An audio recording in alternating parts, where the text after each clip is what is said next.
Bienvenidos una vez más al Sofá de Ante Todo Colombia, como siempre trayéndoles personalidades de primera calidad. Hoy nos encontramos justamente con Alejandro Eder, ex candidato a la alcaldía de Cali. Alejandro, ¿cómo está? Muchísimas gracias por atender a nuestra invitación. Muchas gracias, muy bien. Por acá los saludo desde Cali, muy contento de estar aquí con los amigos de Ante Todo Colombia. Bueno, antes de comenzar las preguntas, cuéntenos un poco quién es Alejandro Eder, de dónde viene y demás.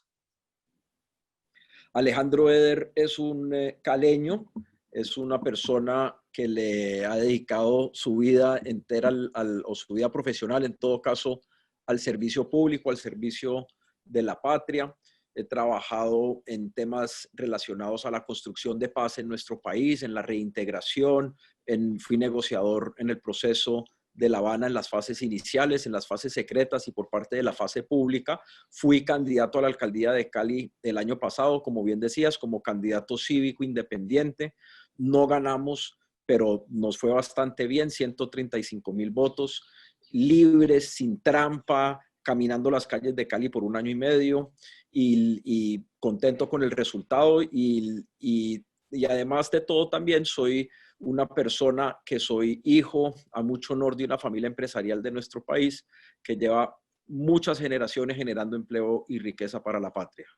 Muy importante eso, Alejandro. Y justamente hace un año estábamos en Cali bajo otras condiciones, porque no estábamos en una pandemia ni nos lo imaginábamos, haciéndole una entrevista también como candidato a la alcaldía en su sede de campaña.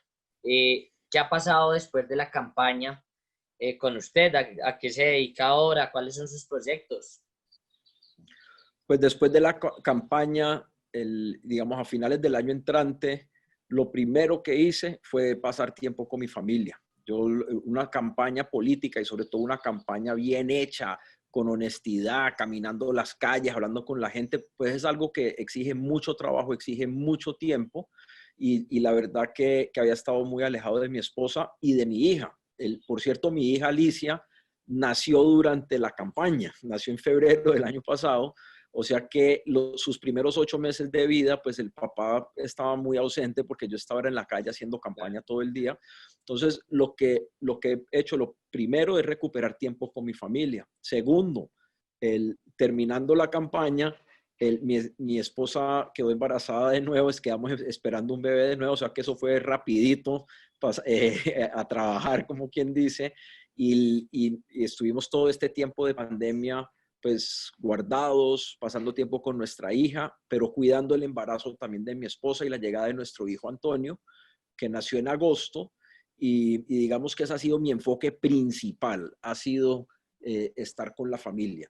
También por los lados, pues yo hago muchos trabajos de consultoría. Yo por todos los años que pasé en el gobierno trabajando temas de seguridad y de paz, pues hago consultorías en Colombia y en otros países sobre esos temas y le he dedicado parte de mi tiempo a eso también.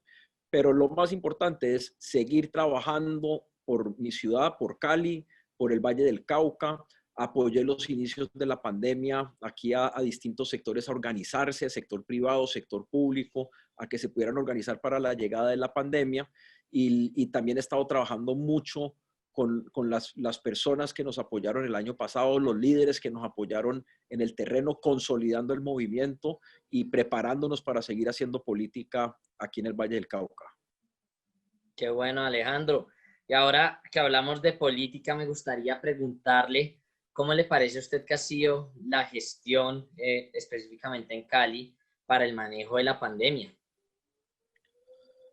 Pues lo primero que hay que reconocer, hay que ser justos y hay que reconocer que esta es una situación atípica, es una situación que ninguna persona viva, ningún líder político vivo en el planeta hoy en cualquier país ha enfrentado una situación de esta magnitud. Esto es una pandemia que no se veía hace 100 años, desde la famosa fiebre española o la gripa española de hace un poco más de 100 años, pero nunca había pasado inclusive en esa época una situación donde una enfermedad cerrara en efecto todo el planeta durante varios meses, como ocurrió a principios del 2020. Eso se debe en gran parte a la globalización, ¿no? Que el mundo hoy en día está tan integrado y a la facilidad que hay para viajar de un lado para otro, pero la rapidez con la cual se regó el coronavirus y la manera como tocó todos los países del planeta es algo nunca antes visto. Entonces hay que reconocer que es una situación atípica. Creo que en general, creo que la parte de salud se manejó lo suficientemente bien. Obviamente hay cosas que mejorar. Por ejemplo, creo que al principio se ha podido haber hecho mucho más, una mejor labor en cuanto a trazar los contactos. No había que poner las pruebas, implementar las pruebas mucho más rápido, las pruebas PCR, también las pruebas rápidas. No hay una buena política de tamizaje por áreas con el tema de pruebas rápidas. La trazabilidad de contactos, yo creo que se ha podido hacer mucho mejor, mucho más rápido, inclusive hoy. Hay otros temas como por ejemplo que nos implementamos aquí en Colombia, que sí se implementaron en otros países, como tener espacios aislados para que las personas pudieran pasar la enfermedad durante su fase contagiosa, sobre todo aquellos ciudadanos que viven en hogares donde no es fácil el autoaislamiento en casa. Eso en otros países se hizo por lo general en hoteles o en centros de convenciones. Aquí no lo hicimos, ni en Cali, ni en Colombia en general, y creo que eso causó que se regara un poco más la enfermedad. Pero yo sí creo que hay que reconocer que tanto en Cali como en Colombia, si bien recibimos un golpe fuerte en cuanto a la salud, aquí no colapsó el sistema de salud. Y eso es algo que nosotros no podemos dejar pasar, los colombianos y en este caso los caleños, porque si bien se recalentó, digamos, la ocupación de las UCI llegó hasta creo que un 90%, o un poquito más de un 90%, no vimos el colapso de la red hospitalaria que se vio en otros países, inclusive en lugares como Nueva York o España, pues algunos de los lugares más prósperos del planeta. Entonces, en ese sentido está bien. ¿Dónde veo yo que fallamos? Que fallamos tanto el gobierno nacional, pero también los gobiernos locales y aquí en Cali. Creo que se ha debido dedicar más esfuerzo a ver cómo salvaguardábamos los empleos y las empresas, sobre todo apoyos para las pequeñas y medianas empresas. Son miles de empresas pequeñas y medianas, que son las que brindan la mayor cantidad de empleo en nuestro país, que se han quebrado, muchas ya de manera irrecuperable. Y creo que ha debido haber un esfuerzo mayor para apoyar con recursos a esas empresas, sobre todo las que estaban formalizadas, para que no despidieran a sus empleados, pero también para que se adaptaran a esta nueva realidad, por ejemplo, orientando su producción en lo posible hacia las exportaciones para las que lo pudieran, para que no perdieran mercado. Pero siento que eso sigue siendo un tema que no se está atendiendo debidamente y que nos va a generar serios problemas en el 2021. Alejandro, y como usted lo decía, su familia es empresarial, es familia de empresarios. Sintieron ese golpe de la pandemia también y sintieron también desde la propia empresa que hizo falta un poco de colaboración de del gobierno nacional y de los gobiernos locales. Yo digamos, sobre la segunda parte no tengo respuesta porque yo no trabajo en las empresas de mi familia, pero sí lo importante a resaltar es que las empresas pudieron responderle a los trabajadores, todo el mundo seguir trabajando y eso hay que reconocerlo. Pero la verdad no tengo mayor comentario sobre eso porque no trabajo allá, no tengo información pues que brindar en ese tema. Bueno, a todas las personas que se están conectando hasta ahora a través de las redes de Ante Todo Colombia al Sofá, le recordamos que estamos con Alejandro Eder, ex candidato a la alcaldía de Cali, según nos cuenta ahora, consultor también en temas de seguridad y de paz. Alejandro, hay otros temas también de vital importancia que seguramente también han sido afectados por la pandemia, pero que los alcaldes, pues, en este periodo o en otros periodos tienen también que atender, ¿no? Como la seguridad, como la desigualdad, la pobreza, etcétera. ¿Usted cómo calificaría hasta el momento, este primer año, casi que se cierra estos primeros 10 meses, la gestión tanto de la gobernadora del Valle como del alcalde de Cali? ¿Cómo lo calificaría de 1 a 10? Pues yo hablaría primero, yo creo que prefiero hablar sobre la alcaldía de Cali. Yo diría que del 1 al 10 estamos, si acaso, en un 4. Creo que la situación, de nuevo, no es aceptable lo que está pasando en Cali. Cali es de por sí una de las ciudades más violentas no solo de Colombia, sino del mundo. Arrancamos el año o terminamos el 2019 con una tasa de homicidios de 45 por cada 100.000 habitantes. Para que los quienes nos acompañan lo pongan en perspectiva, la tasa promedio de Colombia es de 17 por cada 100.000 habitantes, que también es una locura de alto. Les doy el ejemplo de la tasa en Ecuador, que es el país pues, directamente al sur nuestro. La tasa de homicidios del Ecuador es de 6 por cada 100.000 habitantes. O sea que Colombia de por sí es una ciudad un país bien violento, y Cali es de las más violentas. Lo que hay que ver, sin embargo, con Cali es que durante los últimos 8 años, o sea, entre el 2011 y el 2019, se logró disminuir la tasa de homicidios en casi la mitad. Veníamos de una tasa de 83 por cada 100.000 habitantes y se bajó alrededor de 43, como decía, por cada 100.000 habitantes. Este año, el año no arrancó tan bien. En enero hubo más homicidios en enero del 2020 que en enero del 2019.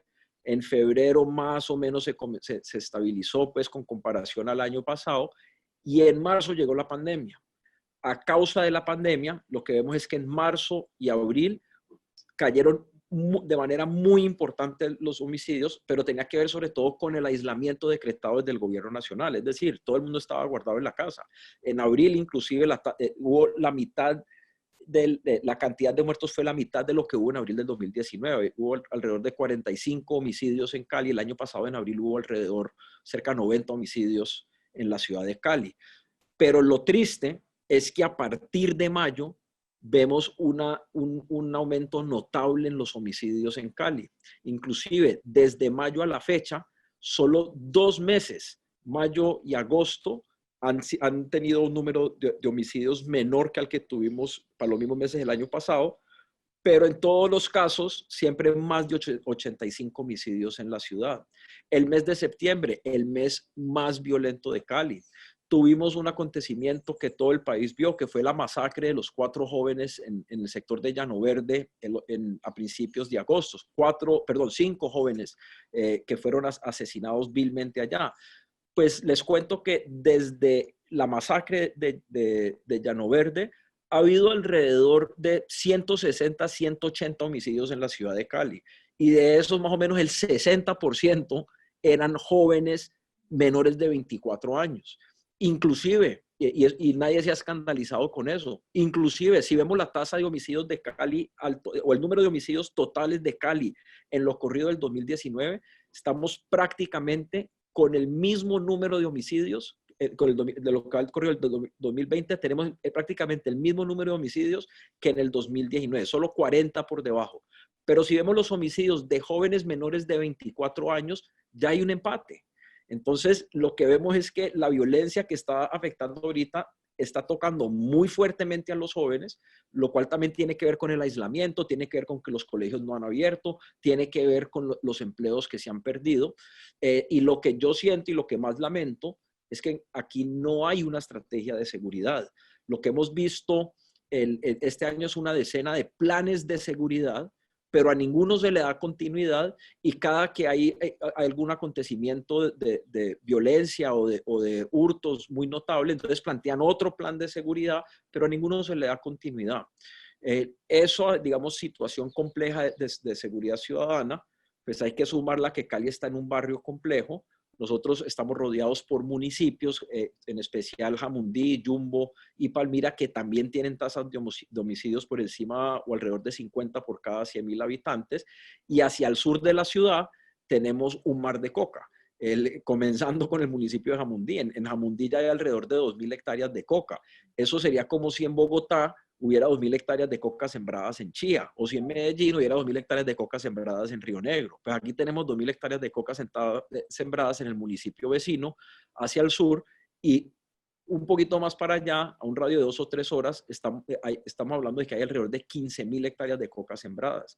O sea que todos esos elementos de ilegalidad y de criminalidad terminan afectando la seguridad de Cali, y lamentablemente no vemos una estrategia válida. Alejandro, nosotros no tenemos la menor duda que usted era la mejor alternativa para la alcaldía de Cali en cuanto a experiencia, conocimiento y lo que más le beneficiaba a la ciudad. Si usted hubiera ganado las elecciones, si fuera ahorita alcalde, ¿usted qué hubiera hecho para brindarle esos auxilios a las pymes y que hubiera hecho también en el tema de seguridad, que como vemos es muy grave en la ciudad de Cali? Pues en el tema de las pymes, lo primero que hubiéramos hecho es ver cuáles eran los sectores más afectados que probablemente seguirán siendo afectados. Por ejemplo, el sector turismo y del ocio, es decir, los restaurantes, las discotecas, los hoteles. Ahí tenemos muchos empleos, muchos trabajadores que van a perder sus empleos. Muchos trabajadores que simplemente, así uno quiera, no van a poder volver, por lo visto, por el futuro cercano, volver a trabajar. Entonces, rápidamente hubiéramos visto cómo pudiéramos reentrenar y capacitar a las personas que trabajaban en estos sectores para que se prepararan para trabajar en otros sectores que sí van a seguir funcionando o que se podrían disparar con una estrategia clara. Y lo segundo es para apoyar a los dueños de esos negocios un poco para que tuvieran un respiro, por así decirlo, de un par de meses mientras se adaptaban a la nueva normalidad y podían renegociar sus condiciones, pues para que no cerraran y no se enredaran como ocurrió con centenares, sino miles de negocios. ¿De dónde íbamos a sacar la plata? Pues Cali es una ciudad que tiene unos festivales culturales pues, que son bien conocidos, como el Petronio Álvarez, como la Feria de Cali, que desafortunadamente no se van a poder realizar. Esos festivales tenían muchos recursos. Parte de esos recursos, y también había otros programas, pues por ejemplo, menos costos que se aliviaban porque la ciudad no estaba funcionando, era tomar recursos de esos sectores para ver cómo los podíamos direccionar hacia un reentrenamiento de estos caleños y estas caleñas. Por otro lado, los artistas de Cali quedaron en el aire. ¿Cuántos bailarines no hay en Cali? ¿Cuántos músicos no hay en Cali? ¿Cuántos actores y actrices no hay en Cali? ¿Cuántos cuenteros no hay en Cali? Y todos quedaron en el aire. De igual manera, aprovechando también esos recursos, hubiéramos montado un programa rápidamente para poner a los artistas a trabajar, sobre todo cuando los caleños estábamos guardados. Hubo un par de meses en que nadie salía de la casa, pues era el momento perfecto y todo el mundo estaba estresado con esta realidad. Era el momento perfecto para organizar conciertos o shows pues gratis por toda la ciudad, apoyando a nuestros artistas para que no se quedaran sin empleo y no se quedaran sin poder practicar su arte. Recordemos que la pandemia no ha pasado. La Feria de Cali igual probablemente no va a ocurrir. ¿Qué va a pasar con todos los bailarines del Salsódromo, por ejemplo? ¿Qué va a pasar con todas las escuelas de salsa que no están pudiendo recibir a sus estudiantes? ¿Qué va a pasar con todas las orquestas que no están pudiendo atender eventos o conciertos? Entonces se necesitaba un plan mucho más rápido de choque para ayudarle a estas personas. Yo diría que eso en cuanto hablando pues de planes de choque. Pero lo segundo también es que desde un principio hubiéramos comenzado a ver cómo cómo podíamos reorientar la economía caleña, no solo para salvaguardar los empleos que ya teníamos. Recordemos que Cali es una de las ciudades, es la ciudad más diversa industrialmente de Colombia en términos de industrias exportadoras y es una de las más diversas del país junto a Bogotá y Medellín. Pero aquí también hay mucho empleo formal que no se podía perder, pero también Cali tiene muchas ventajas competitivas porque Cali queda a 80 kilómetros del principal puerto no minero de Colombia, que se llama Buenaventura. Entonces hubiéramos trabajado rápidamente para ver cómo podíamos salvaguardar no solo los empleos que teníamos, sino los empleos que podríamos generar. Yo te doy un ejemplo. En Cali hay una gran industria de confecciones, de hacer ropa, que genera por lo menos 100,000 empleos formales, principalmente de madres cabeza de familia. Si a eso se le suman los empleos informales, puede ser hasta 200,000 empleos más. Ser un sector que haya que salvaguardar sí o sí. Muchos de esos sectores se les escurrió rápidamente los negocios. Había que ver cómo se ponían a trabajar todas esas mujeres otra vez, sobre todo porque son madres cabezas de familia. La mejor forma de hacerlo es comenzar a ver cómo se podía abrirle mercados a las empresas de Cali. También entendiendo que esta pandemia, al ser global, tiene efectos en todos los países del mundo, no solo en Colombia, y a nivel geopolítico mundial. Y el principal efecto geopolítico es que se agudizó la guerra económica, la guerra comercial entre Estados Unidos y China. Todos sabemos que en China hace más o menos 30 años se instalaron empresas americanas y empresas que sirven en el mercado americano para producir más barato y mandar esos productos a Estados Unidos. Pues en este momento, y desde hace ya algunos meses, Estados Unidos está retirando sus empresas de la China y está buscando implementar una política que se llama en inglés nearshoring, que eso se traduce más o menos a relocalización o relocalización industrial más cercano a las costas de Estados Unidos. Y ellos están favoreciendo países latinoamericanos para que lleguen sus empresas y en especial a Colombia, porque Colombia es el principal aliado de Estados Unidos en la región y porque tenemos un problema muy grave que se llama el narcotráfico. Y una de las formas de luchar contra el narcotráfico es fortalecer la economía formal para que las personas tengan opciones dentro de la legalidad, para que los colombianos tengamos esas opciones. Entonces, como alcalde, estaría trabajando desde hace meses, no solo con las autoridades gubernamentales nuestras, también con la Embajada de Estados Unidos, también con la Cámara Colomboamericana de Comercio, para atraer esas empresas hacia acá, para generar las condiciones que ellos necesiten, buscando, no sé, distintos incentivos fiscales y no fiscales para que aterricen aquí en nuestra ciudad, porque eso va a generar empleo.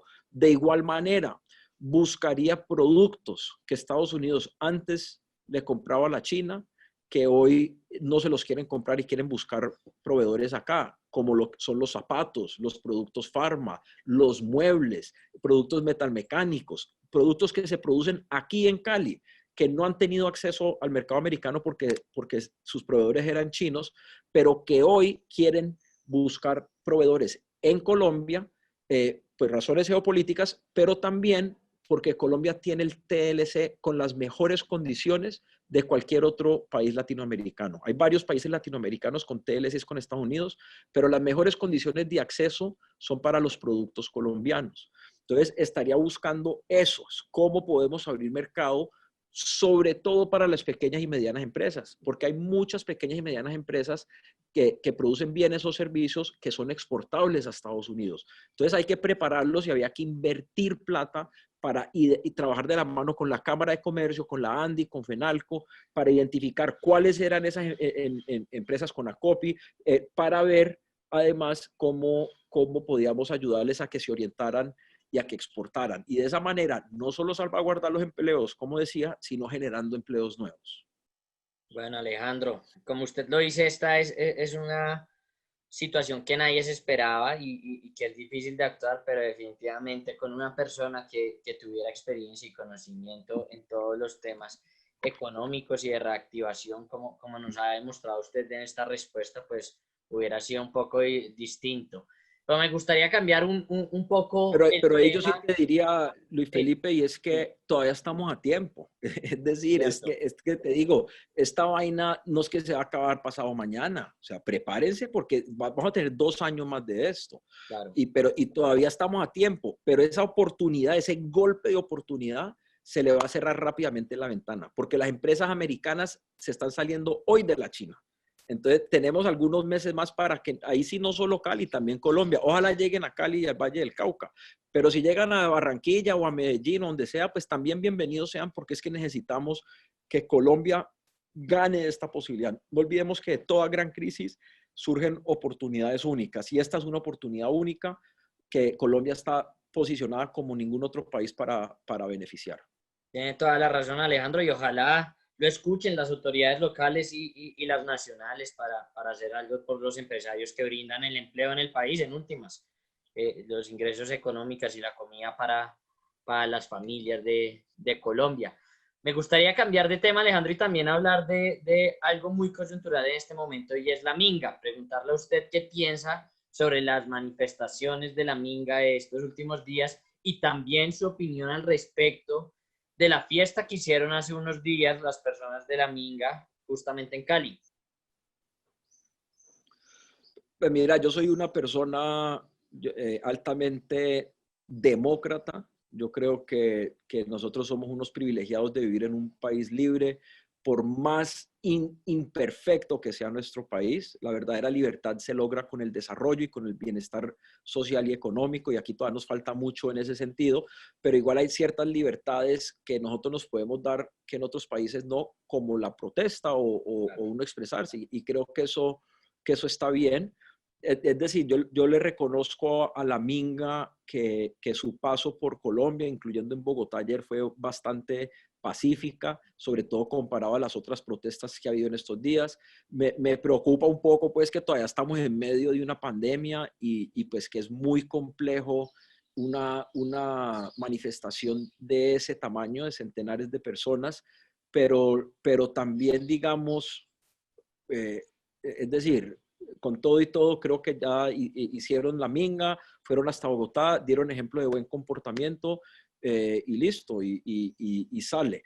Yo creo que nosotros los colombianos somos una sociedad que es muy rica en su tradición democrática, eso no lo podemos olvidar. Yo sé que hay muchas personas que nos tratan de pintar pues como si esto fuera una dictadura espantosa, pero les garantizo pues que en las dictaduras espantosas es bastante más complejo, no sino vean lo que está pasando en Bielorrusia en las semanas recientes o en otros lugares donde no hay donde no hay libertad como la tenemos aquí en Colombia. Pero sí creo que el ejemplo que ellos dieron a los otros que han protestado, pues es de notar. Y ojalá, repito, no tengo problema con que la gente proteste. Ojalá los colombianos, cada que alguien se quiera expresar, pues que lo hagan como mejor puedan, pero en paz y en orden y no afectando, digamos, la vida de los demás y las libertades de los demás ciudadanos. Habiendo dicho eso, también creo que quienes trabajamos en lo público tenemos que entender que cuando el pueblo siente la obligación de salir a las calles es porque lo público no está funcionando a una velocidad adecuada para resolver los problemas de la gente. Entonces también creo que eso no se puede perder, digamos, celebrando pues que vivimos en una democracia y que en fin, y que cualquiera, vos, yo, quien sea, tenemos el derecho de salir a protestar. También creo que el objetivo del gobierno, de todos los gobiernos, tiene que ser no llegar a ese punto. Así es, totalmente de acuerdo, Alejandro. Y como usted lo dice, no sé qué haría el presidente Lukashenko de Bielorrusia si tuviera una minga protestándole, ¿no? Creo que ya estarían todos en la cárcel. O mejor dicho, sí sabemos lo que haría. Sí, de acuerdo, Alejandro. Alejandro, ¿y cree usted que fue irresponsable convocar a un paro nacional en plena época de pandemia o era necesario? Yo creo que, digamos, mi respuesta es la misma en el sentido que todos tenemos derecho a protestar y eso es algo que debemos valorar en nuestra democracia. Creo que hay que revisar muy bien los momentos para hacer las cosas, porque también pues, seamos claros en algo también. Estamos en medio de una pandemia que tiene no solo efectos sociales, sino también efectos económicos.